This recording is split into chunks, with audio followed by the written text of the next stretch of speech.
1 million, Declan Thorne announced, his voice cutting through the crisp mountain air like the crack of a whip. That's what I'll pay anyone in this forgotten dust bowl who can get that mutt to sit beside them for 5 minutes. The murmurs that had been buzzing through the crowd at the Iron Ridge Livestock Exchange halted. Ranchers, breeders, and townsfolk, drawn by whispers of a feral German shepherd quarantined at the edge of the auction ring, shifted uneasily. All eyes flicked from the snarling creature behind rusted mesh to the sleek man in the charcoal blazer. Declan's grin stretched wide, but never reached his eyes. It never needed to. His wealth was the kind that never asked permission. The shepherd, known only as Ghost, didn't waver. A low snarl vibrated through his chest.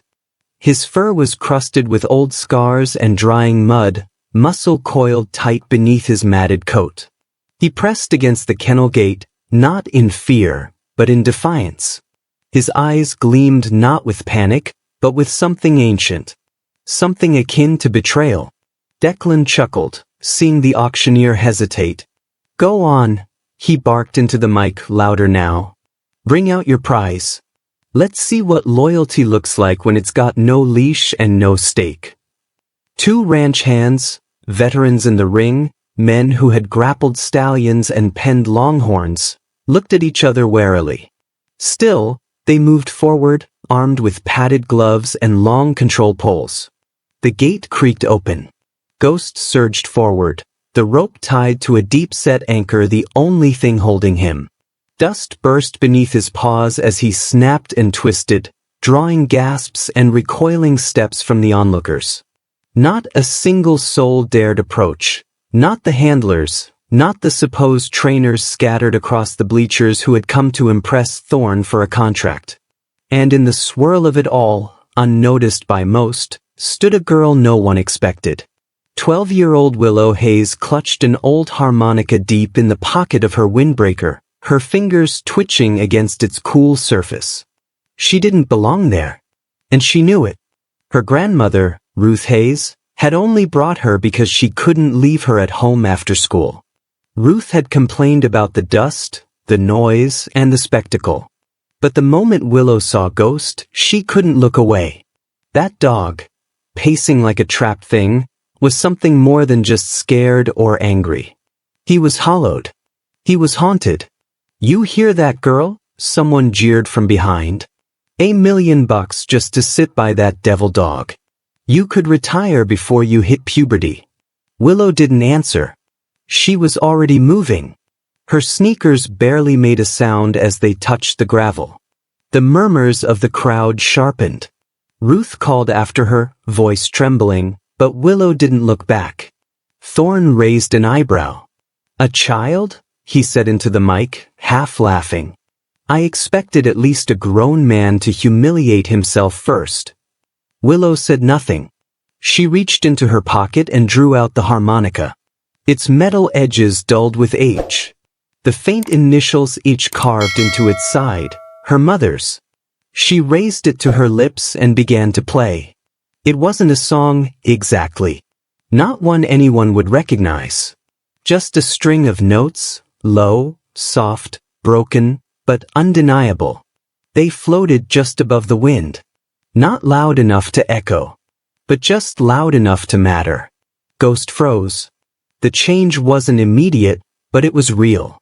The German shepherd who had tried to shred anything within reach now stood alert, no longer snarling. The growl faded. The rope slackened slightly as he stepped once, then again, toward the girl. Willow didn't stop playing. The crowd, breathless, watched. Ghost sat. It wasn't obedience. It wasn't submission. It was trust. And though only 5 minutes were needed to win the prize, no one checked a clock. Not even Declan Thorne. His smirk had vanished, replaced by something harder to read. Stillness remained. No applause. No cheers.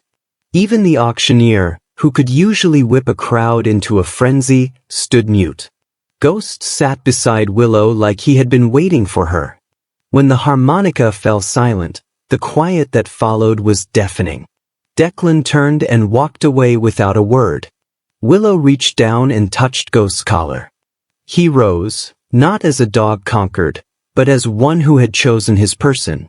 Ruth waited at the gate, eyes wide with disbelief. "We're taking him home," Willow said. Her voice was calm, but the weight it carried was enormous. And so they did. As the Iron Ridge auction grounds fell away behind them, the girl, her grandmother, and the dog no one could tame disappeared down a gravel road toward a forgotten ranch nestled on the edge of Silverpine Valley. Behind them, the last notes of a harmonica danced on the breeze, like a promise of something just beginning.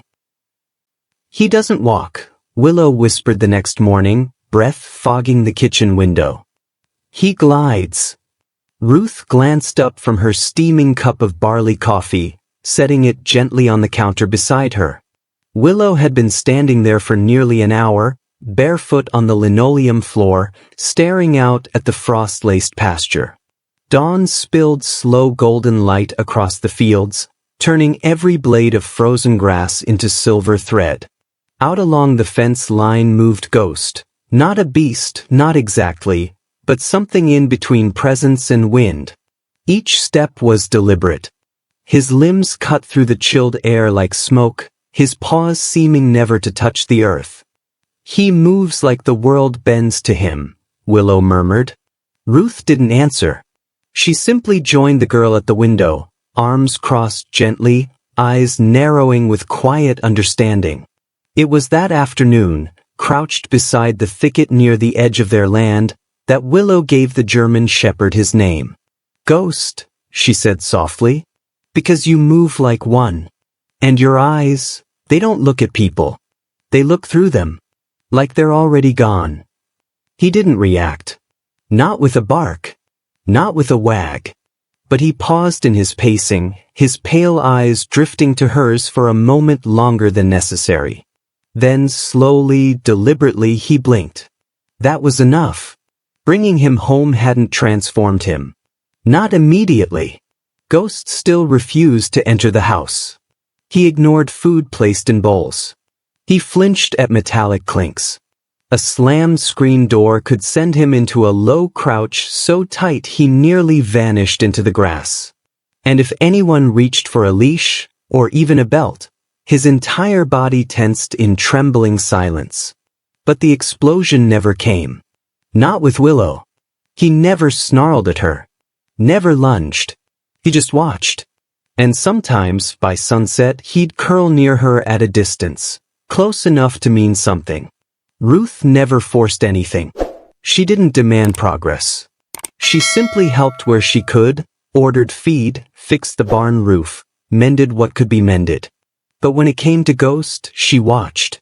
Silently. The way she had once watched Eliza, Willow's mother, work with horses no one else could calm. There was something familiar in Willow's stillness. The way she listened to the broken without asking anything in return. It was Clara Monroe, the town's aging veterinarian, who finally gave it a name. Not the dog, he had one now, but the thing that clung to him like fog. Clara pulled into the gravel drive in her sun-faded green pickup that Friday morning, her gray braid coiled neatly under a felt hat, hands worn soft from decades of treating animals other vets had already given up on. She didn't reach for Ghost. Didn't even speak to him. Instead, she sat on the porch with Ruth, sipping weak tea and talking about the weather. About barns and beetles and how people forgot that animals don't forget, even when they stop bleeding. Her second visit came with liver treats. She laid them in a gentle trail near the garden gate. Then turned her back and hummed an old lullaby. Her third visit? She sat on a milking stool near the fence and read aloud from a veterinary manual, her voice steady, pages rustling like fallen leaves. On the fourth visit, Ghost allowed her to press a single hand to his side. Under her palm, she felt the thick ridged scar tissue, knotted and sunken across his ribs. "This isn't just trauma," Clara said quietly after Ghost wandered off. "This is conditioning. Layered. Deliberate. Someone didn't just hurt him. They taught him to fear." She didn't name names. She didn't have to. That night, Willow opened the journals her mother had left behind. The scent of eucalyptus drifted up from the pages, the same oils Emma used when calming skittish foals. The handwriting was looping and urgent. Notes scribbled between paragraphs. Workshop fragments. Training theories. Hope pinned down in ink. Force doesn't create obedience, one page read. It creates silence. And silence is not understanding. Willow traced the words with her thumb and glanced out the window. Beneath the cottonwood tree, the shadow of Ghost lay curled in the grass, present, but still wary. Familiar, yet distant. A shape like a story once told, but not yet understood. No one had expected her to be first. Not the crowd packed beneath the striped canvas of the Silverpine Autumn Festival main arena. Not the ranchers lined up with flasks tucked into jacket pockets. Not the livestock breeders lounging back with arms crossed. Not even the curious wanderers who had stopped for the funnel cakes and stayed for the show. Certainly not the trainers who came with polished boots, rattling treat bags, and rehearsed routines. Yet there she stood. Willow Hayes, 12 years old, in scuffed sneakers and a jacket 2 sizes too big, stepped into the dust-packed ring. No clicker. No leash. No commands. Just her hands in her pockets. And walking beside her, Ghost. Unleashed. Untethered. Uncoaxed. The murmurs started like wind through tall grass. Was that the same German shepherd from the Iron Ridge auction? Could it really be? Ghost moved beside Willow like fog.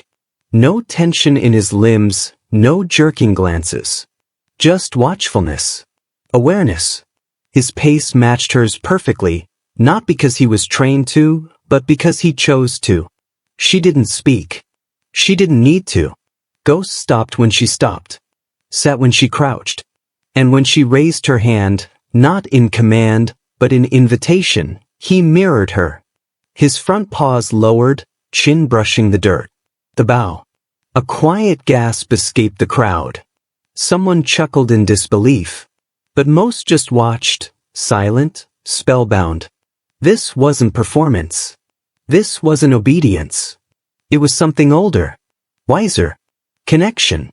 Willow pulled the harmonica from her pocket like it was nothing. She didn't announce herself. Didn't ask for applause. She played. The melody was soft and slow. Not a tune most would recognize. It sounded more like breath and memory than music.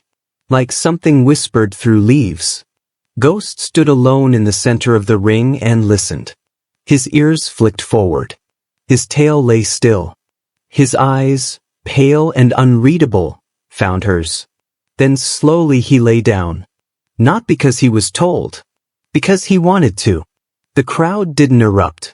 Not right away. They were too stunned. Then applause surged, like thunder off canyon walls. Cameras flashed. A boy near the railing shouted Ghost's name, even though he had no way of knowing it. Willow gave a nod. And turned to leave. But a voice cracked over the loudspeaker before she reached the gate. Well, wasn't that precious?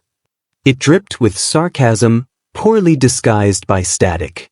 Let's now welcome our headline sponsor, Mr. Declan Thorne, for a real demonstration of control. The air stiffened. Out strode Thorne in a tailored black overcoat, silver tie catching the floodlights like a blade. Flanking him were 2 handlers barely restraining another German shepherd. This one was massive, broad chest, blacker fur, patches of missing hair on its hind legs. A rope harness cinched around its torso. The dog thrashed violently, eyes wide, mouth foaming. It barked in short, vicious bursts that bounced off the bleachers like gunshots. This, Declan said with a grin that could cut stone, is a dog labeled untrainable by 4 facilities. But with the right methods, firm methods, we believe in results. No softness. No music. Just batons, collars, and noise clickers strapped to the belts of his men. The crowd leaned forward, some out of curiosity, others out of growing concern. The dog lunged at one of the handlers. He yanked back sharply. Children cried. Parents pulled them closer. Whispered protests rustled through the stands. And then, Ghost moved. Not in panic. Not on command. He rose from where he lay and walked, calmly, steadily, into the chaos. Willow didn't move. She didn't call him. Ghost stepped forward alone. He stopped just short of the snarling shepherd. Saturday. No tension in his body. No challenge in his eyes. Just presence. The other dog paused. It barked again louder, but took a step back. Thorn was shouting now, but few heard him. All eyes were on Ghost. Then Ghost lay down, paws stretched in front of him, tail still. No threat. No posture. The other dog twitched, confused. Then mirrored him. Another gasp surged through the crowd. Willow moved to the edge of the ring. Quietly. Pulled the harmonica from her pocket. She played. That same melody. That same softness. The second dog, trembling just moments ago, lifted its head and listened. No growl. No snap. Just stillness. Applause exploded like a storm tearing across the bleachers. Cameras rolled. Reporters scrambled. Declan Thorne's expression turned to ash. His handlers froze. Their batons unused. Their shock collars irrelevant. Two shepherds now lay side by side. Quiet. Connected. Sheriff Mark Dwyer, seated in the VIP box, rose slowly. Arms crossed. Expression unreadable. He watched Thorne retreat from the ring, microphone swinging uselessly at his side. Willow didn't bow. Didn't wave. She simply walked to the center, knelt beside Ghost, and laid a hand gently on his back. The second dog, still unnamed, still raw, moved forward. Pressed its head against her knee. Cameras kept rolling. But Willow didn't notice. All she saw was the truth. No one could deny it now. Not even Declan Thorne. It began as a whisper. First in town. Then in neighboring counties. Then across the state. By sunrise the next morning, footage of the Silver Pine Fair had exploded online. National networks picked it up before breakfast. Headlines pulsed across screens like drumbeats. No commands. Just connection. The girl who tamed the untamable. The shepherd whispered to her, and the world watched. Clips of Ghost lying beside the aggressive dog, soon named Bramble, flooded every feed. The harmonica's quiet melody looped over slow-motion footage. A lullaby for a world unsure what it had witnessed, but unwilling to look away. In the halls of Silver Pine Intermediate, kids who had never made eye contact with Willow before now lingered awkwardly near her locker. She moved through it all like always, quiet, steady, unaffected. Back at the ranch, the real transformation had already begun. Ruth Hayes stood at the paddock fence one morning, watching two German shepherds move together through the knee-high grass. Ghost and Bramble didn't play, not exactly. They moved like birds caught in the same draft. Uncoordinated, but not out of sync. It was clear something had shifted in Bramble. His eyes still darted at sudden sounds. He still flinched at raised voices. But he didn't bolt anymore. And he never ran from Ghost. Not now. Later that day, Dr. Clara Monroe arrived. Her old truck chugged up the lane with the rhythm of a tired heartbeat.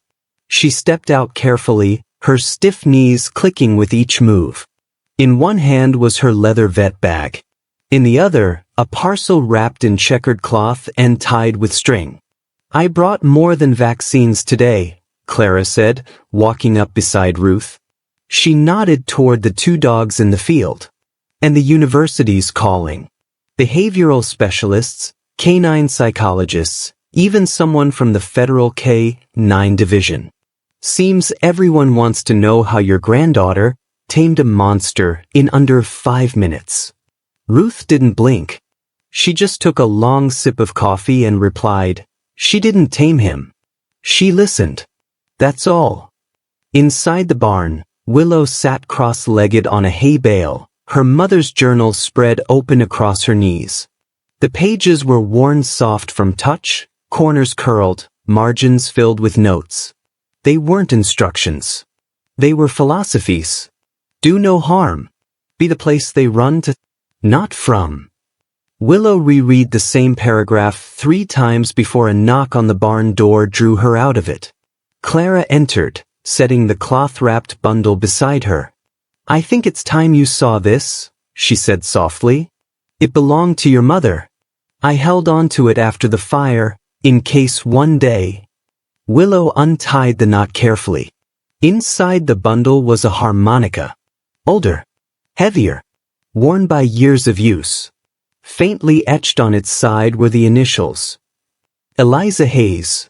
"She used to say dogs listen better to music than to shouting," Clara murmured. Said it reminded them of something older than fear. Willow didn't respond. She held the harmonica the way one might hold a feather from a bird they'd only ever heard in stories. Outside, Ghost lifted his head from where he lay. Elsewhere in Silver Pine, Declan Thorne hadn't disappeared. He'd gone quiet, but only to prepare. Edited clips from his failed demonstration began to circulate, stripped of context, warped with dramatic music, and reframed into a narrative of danger. Of unpredictability. Of manipulation. Unstable dog poses public risk. Was it real or was it staged? One article featured a blurry still of Bramble mid-lunge, labeled "A Threat to Livestock." Ruth found the first post late one night, the pale blue light of the laptop screen flickering against the kitchen walls. "He's scared," Clara said flatly, tapping the touchpad. "Scared the world saw something he couldn't buy.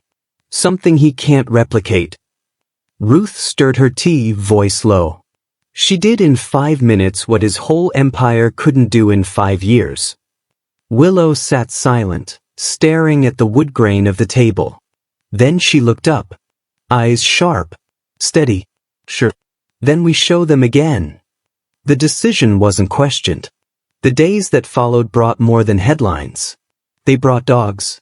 Dogs with stories written in tremors and scars. Border collies labeled reactive. Cattle dogs surrendered for biting. German shepherds tossed from service programs for being unpredictable. Some came with dead stares. Others with trembling limbs. But none with trust. Ghost moved among them like a quiet warden. No barking. No body blocks. Just presence. By the end of the week, even the reporters stopped asking how. They just watched. Because once you've seen change, you can't unsee it. Spring arrived in Silver Pine Valley like a sigh of relief. Snowmelt gave way to emerald grass. Wild mustard bloomed along the fence lines. The creek, once buried under ice, whispered again. And at the highest ridge, surrounded by the quiet roar of new life, the Hayes Kinship Canine Sanctuary stood finished. It was not grand. It was grounded. Wood beams sanded smooth by the hands of volunteers. Stones laid by neighbors who had once doubted but now believed, not in magic, but in something older. Truer. Quiet connection. There was no neon sign. No marble monument. Just a hand-carved plaque by the entry. In honor of Eliza Hayes, she listened first. And to those who still carry her voice. Inside, the sanctuary unfolded like memory made solid. Indoor and outdoor spaces flowed like open hands. Training rings with soft footing. Kennels designed for calm, not containment. A modest library filled with journals and case studies, many in Eliza's handwriting. Others in Willow's. Every morning Willow walked the grounds, not as a girl mimicking her mother's shadow, but as someone who had earned her own. She moved slowly, deliberately. She noticed the twitch of a paw, a skipped breath, the flicker in a dog's eyes that meant something unseen had been remembered. She no longer needed to check her mother's notes. They lived in her now. Ghost walked beside her always. Not as a protector, not as a pet, but as an anchor. His presence was silent affirmation, you're safe here. And when new arrivals came, skittish, mistrusting, brittle from years of misunderstanding, it was Ghost who greeted them first. Not with authority, but with stillness. His slow approach, his unblinking gaze, his gentle stillness said everything. You are not alone, and you are no longer hunted. On Tuesdays, Dr. Clara Monroe visited the sanctuary. Sometimes alone, sometimes with veterinary students from the university. They sat cross-legged in the tall grass, notebooks open but untouched, as Willow explained things no textbook ever dared to teach. She didn't lecture. She conversed. One hand often resting on Ghost's back, she spoke of patience, of permission instead of possession, of how trauma isn't always loud, and healing is almost always quiet. She told stories about Bramble's first tail wag, about the elderly bloodhound who hadn't eaten for a week until Ghost lay beside him, about the pup that only trusted after it heard the harmonica for the third time. And the students, who had come with clinical curiosity, left with something more enduring. Understanding. Across the valley, a black SUV appeared one Thursday in early May.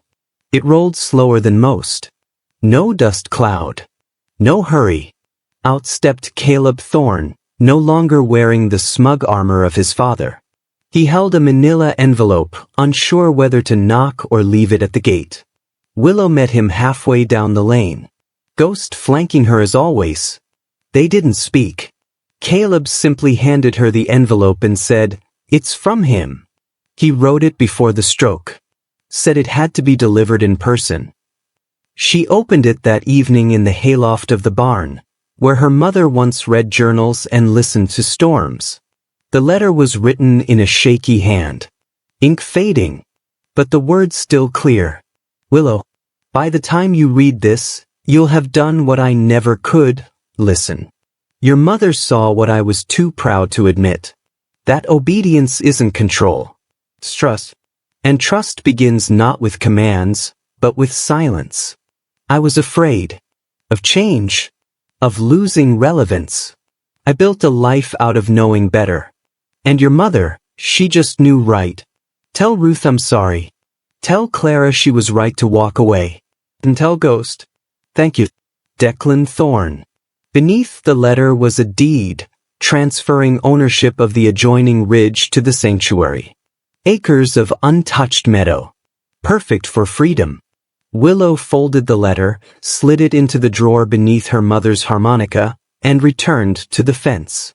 That night, the sun melted behind the hills in a smear of gold. Ghost leaned against her leg, eyes on the horizon.